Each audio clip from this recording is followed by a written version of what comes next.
कर लेते हैं उत्तरकाशी की। उत्तरकाशी के धराली में जो आपदा आई है वो खौफ से भर देने वाली है। स्थिति इस कदर बिगड़ी है कि अब तक धराली तक पहुंचने के रास्ते ठीक नहीं हो सके हैं। सिर्फ हवाई मार्ग ही एकमात्र रास्ता है धराली तक। राहत बस इतनी सी है कि घटनास्थल पर आर्मी, आईटीबीपी, एनडीआरएफ के जवान मौजूद हैं और वो रेस्क्यू ऑपरेशन में लगे हुए हैं। अब तक 274 लोगों का फिलहाल रेस्क्यू किया जा चुका है। अभी भी लापता लोगों की तलाश जारी है। इस बीच आज तक एकमात्र ऐसा चैनल है जो धराली पहुंचा है। आज तक संवाददाता मनजीत सिंह नेगी की धराली से आप एक रिपोर्ट देखिए।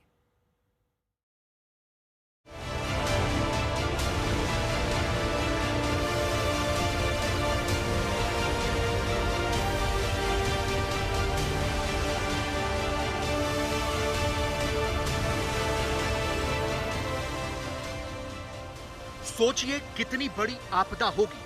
3 दिन हो गए और आज भी धराली और हर्षिल पूरी तरह से कटा हुआ है। यहां पहुंचने का सिर्फ और सिर्फ एक ही जरिया है, वो है हवाई मार्ग।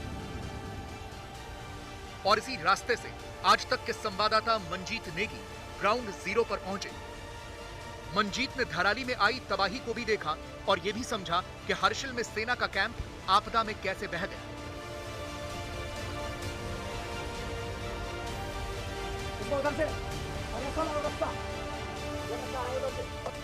सबसे पहले ये देखिए कि धराली में 3 दिन बाद भी तबाही की बड़ी बड़ी गवाहियां हैं।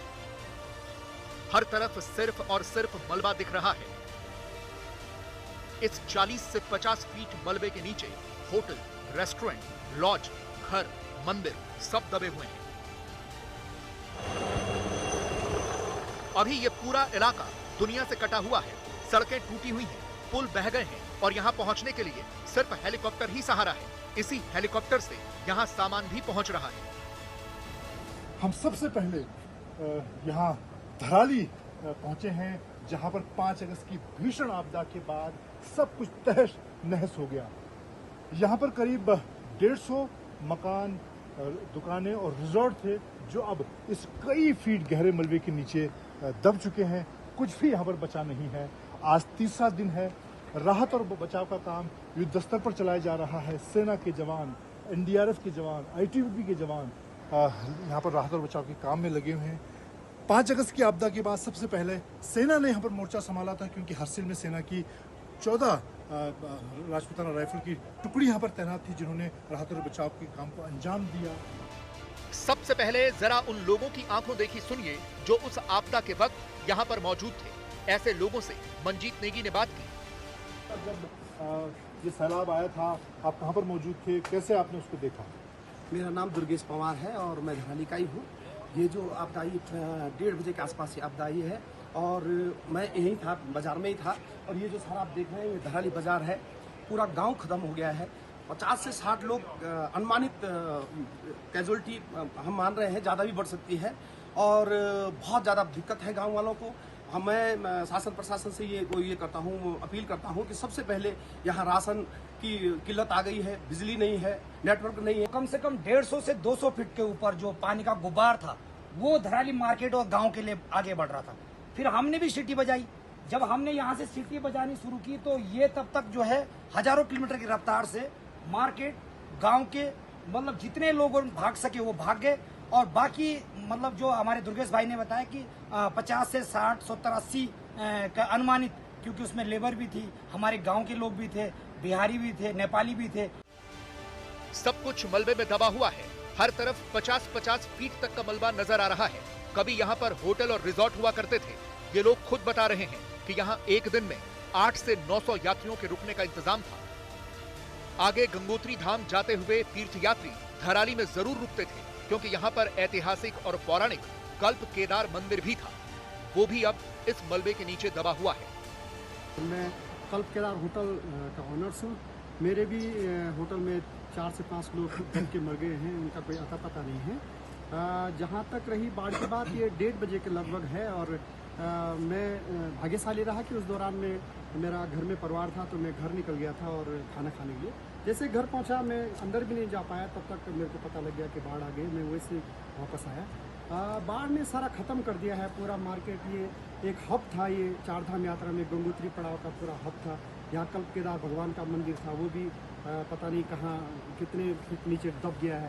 पूरा बाजार था, यहाँ एक दिन में कम से कम 800-900 यात्री ठहरने की व्यवस्था थी, बड़े बड़े होटल्स थे, सारे खत्म हो गए हैं। समस्या अब ये भी है कि यहाँ फंसे लोगों के पास राशन भी खत्म हो रहा है। अभी सड़कें ठीक नहीं हुई हैं, जिससे सप्लाई की जा सके। 5 अगस्त को तो यहाँ आपदा आई, भारी मात्रा में खीरगाड़ में पानी आ गया, लेकिन आसपास के इलाकों में जमकर बारिश हुई, जिसकी वजह से सारे रास्ते टूटे हुए हैं। तो ये पूरा जो धराली का गांव है, दोनों तरफ, दाहिनी तरफ और बाईं तरफ, यहाँ पर कहा जा रहा है कि करीब 150 घर, होटल, रिजॉर्ट थे, 5-5 मंजिला रिजॉर्ट थे। और अब आप देखें कि ये 40 फीट इस मलबे में ये 5-5 मंजिला जो रिजॉर्ट हैं वो दफन हो चुके हैं। सेना ग्राउंड जीरो पर मौजूद है, साथ में आईटीबीपी, एनडीआरएफ और स्थानीय पुलिस भी मदद कर रही है। लेकिन सबसे बड़ी चुनौती है यहाँ की सड़कों को खोलने की, जहाँ ये पूरा मलबा है। ये 3 दिन पहले तक राष्ट्रीय राजमार्ग हुआ करता था। ये सड़क गंगोत्री जाती थी, लेकिन अब देखिए 10 फीट ऊपर मलबा आया हुआ है। सेना यहाँ जो भी पुल बनाती है वो ऐसे ही बह जाता है। अब लोहे का टेम्पररी पुल बनाने का इंतजाम किया जा रहा है। अभी यहाँ धराली में सबसे बड़ी चुनौती धराली को हासिल और गंगोत्री से जोड़ने की है। सड़क का जो रास्ता है पूरी तरह से बह चुका है। ये राजमार्ग था जो धराली से गंगोत्री को जोड़ता है, आधा किलोमीटर का पूरा राजमार्ग बह चुका है। और इस वक्त सेना यहाँ पर पुल बनाने की तैयारी कर रही है। बेली ब्रिज जो लोहे की मदद से बनाया जाता है। अभी तो छोटे जो नदी को पार करने के पुल बनाए गए हैं वो चल रहा है। ITBP as a first responder हमारी टीम यहाँ पर पहुंची और हमने अदर एजेंसीज के साथ के सहयोग को मिल के साथ यहाँ पर रेस्क्यू का वर्क साथ किया। लेकिन लगातार मलबा इतना तेजी से आ रहा था कि हमारे आंखों के आगे ही आगे ये टावर और कम से कम 30 से 40 मकान हमारी आंखों के आगे ढह गए। और यहाँ 5 मंजिला जो होटल्स थे वो भी हमारी आंखों के आगे सामने गए और रेस्क्यू टीम को भी यहाँ से भागना पड़ा।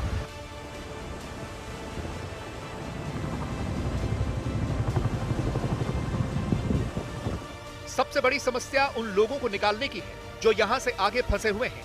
ऐसे लोगों को निकालने के लिए सेना ने लोहे के पाइप्स की मदद से एक छोटा सा पुल बनाया है और इसी के जरिए बाकी लोग ये नदी पार कर रहे हैं। ये जो यहाँ पे एक बड़ा ब्रिज था जो उस सैलाब में बहकर चला गया। और उसके बाद धनारी की बात करें, ऊपर गंगोत्री की बात करें, 200 से 250 लोग वहाँ फंसे हुए थे।